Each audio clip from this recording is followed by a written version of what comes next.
Bismillahirrahmanirrahim. Assalamualaikum warahmatullahi wabarakatuh. Kembali lagi bertemu dengan saya Rahayu MPD dalam tutorial ke-6. Kita akan membahas tentang materi pembelajaran demokrasi. Oke, kita mulai dengan arti demokrasi secara etimologis. Demokrasi ini berasal dari bahasa Yunani, yakni kata ini terbentuk dari kata demos yang berarti rakyat, kratos yang berarti kekuatan atau kekuasaan. Jadi demokrasi jika disepadankan artinya kekuasaan rakyat. Kekuasaan itu mencakup sektor sosial, ekonomi, budaya, dan politik. Selanjutnya kita lihat demokrasi secara umum. Sistem pemerintahan dengan memberikan kesempatan kepada seluruh warga negara dalam pengambilan keputusan, di mana keputusan itu akan berdampak bagi kehidupan seluruh rakyat. Artinya, rakyat bertindak sebagai pemegang kekuasaan tertinggi. Jadi, pemerintahan demokratis adalah pemerintahan yang kekuasaannya dipegang sepenuhnya setinggi-tingginya oleh rakyat. Oke, selanjutnya kita lihat demokrasi menurut penyaluran kehendak rakyat. Yang pertama, dalam hari ini demokrasi menurut penyaluran kehendak rakyat dalam pemilu kita bisa melakukan pemilihan umum secara langsung. Artinya, sistem pemerintahan ini melibatkan rakyat secara langsung khususnya dalam pengambilan keputusan seperti pemilu. Selanjutnya ada demokrasi tidak langsung. Demokrasi tidak langsung adalah sistem pemerintahan ini tidak melibatkan warga negaranya secara langsung di setiap pengambilan keputusan. Sebagai contoh, keputusan yang dirumuskan dan ditetapkan oleh DPR, DPRD, dan DPD. Ya, karena mereka adalah DPR, anggota DPD, dan anggota DPRD adalah wakil rakyat yang telah berhasil menduduki kursi DPR, DPRD, dan DPD ini melalui pemilu. Jadi mereka lah yang nanti memiliki kewajiban untuk membuat, salah satunya membuat dan mengajukan undang-undang. Oke, kita lanjut. Ciri-ciri demokrasi yang pertama kita lihat, demokrasi itu adalah seluruh keputusan yang ditetapkan oleh pemerintah. Tentunya keputusan-keputusan yang dalam hal ini pemerintah secara langsung bisa eksekutif, yudikatif, dan legislatif. Oke, selanjutnya menerapkan ciri-ciri konstitusional. Di demokrasi itu harus didasarkan dengan konstitusi. Selanjutnya, mempunyai perwakilan rakyat. Dalam hal ini, kalau di Indonesia ada DPR, DPRD, dan DPD. Selanjutnya, penyelenggaraan pemilu. Setiap di dalam pemerintahan yang demokratis selalu akan ada pemilihan umum. Terakhir, terdapat sistem kepartaian. Jelas di Indonesia ada multi partai, beberapa partai untuk memperebutkan kursi DPR, DPD, dan DPRD tadi. Ini beberapa contoh tentang negara-negara yang menganut sistem pemerintahan yang demokratis. Salah satunya adalah India, Amerika Serikat, Indonesia, Brazil, Pakistan, dan Nigeria. Tentunya masih banyak lagi negara-negara yang memiliki sistem demokrasi.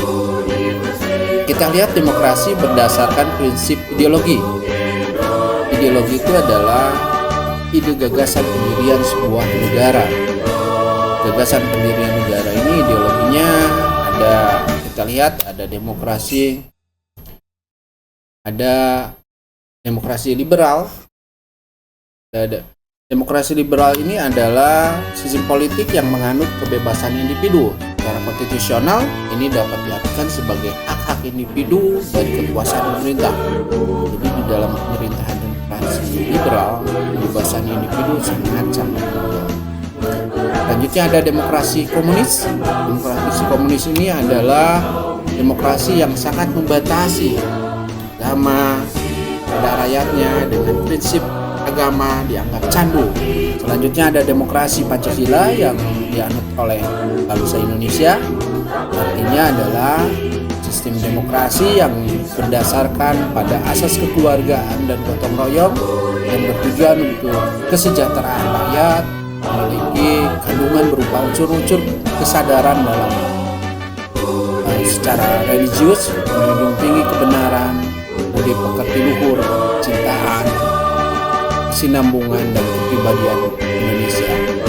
Demokrasi Pancasila tentunya tercermin di dalam pembukaan Undang-Undang Dasar 45.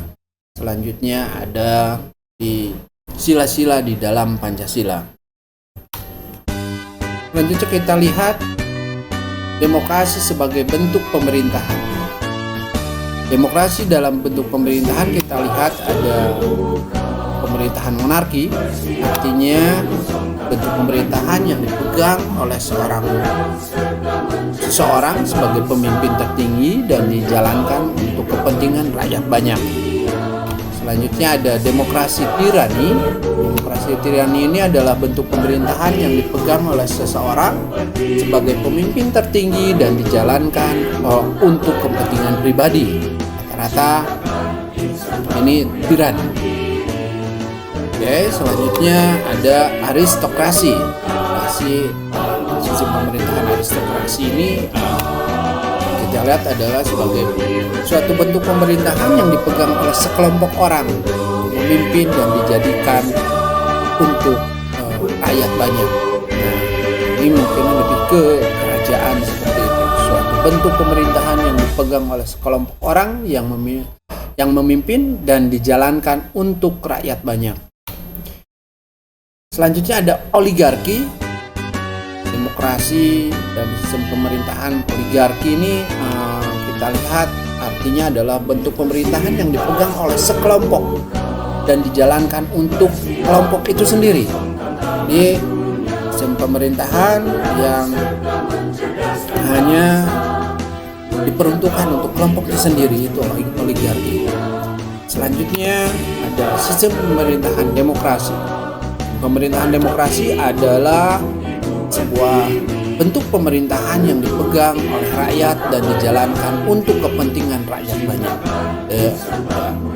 Kita lebih familiar dengan demokrasi ini dari untuk oleh rakyat. Isu kekuasaan rakyat begitu tinggi di dalam sistem pemerintahan demokrasi.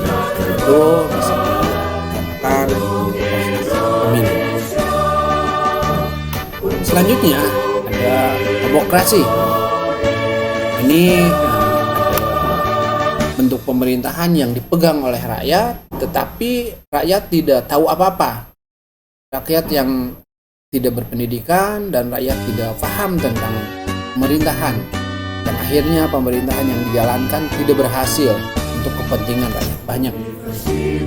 Saudara sekalian, rekan-rekan mahasiswa, kita lihat demokrasi berdasarkan perhatiannya. Kita lihat ada demokrasi formal. Demokrasi formal artinya sebuah bentuk dari demokrasi yang melakukan pemberian dari kekuatan hukum, di mana juga akan sama ke dalam sebuah bidang politik tanpa melakukan sebuah bentuk pertimbangan dari perbedaan ekonomi. Demokrasi material adalah sebuah bentuk dari demokrasi yang dimana biasanya akan masuk ke dalam negara sosialis dan komunis.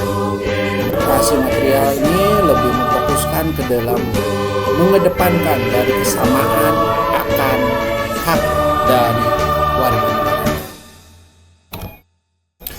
Selanjutnya kita masuk pada demokrasi gabungan.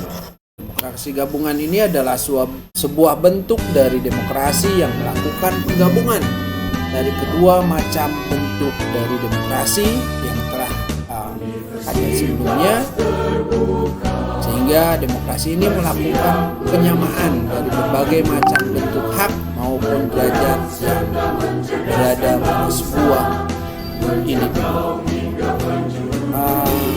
Rekan-rekan mahasiswa, itulah mungkinan untuk tutorial yang ke-6, dan saya berharap semuanya tetap semangat, tetap belajar.